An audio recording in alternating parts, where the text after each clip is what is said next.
how to add trust badges on your Shopify product pages. Welcome everybody to my YouTube channel. In this video, we will show you that step by step and completely for free. So the first thing you need to do is just go ahead and install one simple app, which is going to be within the App Store.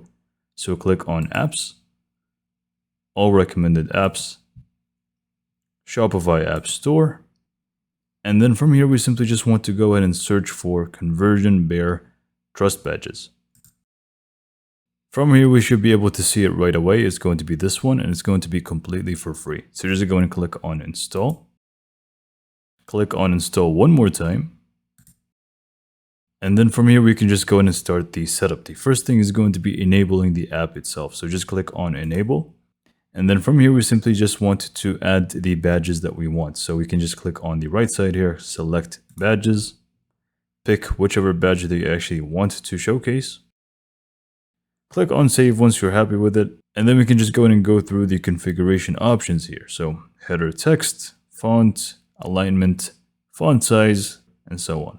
You have also more badges settings like the badge style, the alignment of it, the badge size desktop, mobile, and again the badge color. So once you're happy with all of these settings, which you can go through one by one and test for yourself, click on Save, and we should be good to go. So if we open up any product on our Shopify store, it's going to actually showcase the badges as we can see here. So this is how to add your badges to your product pages on Shopify. I hope this video was helpful for you. And for more information, subscribe to my YouTube channel, and thanks for watching.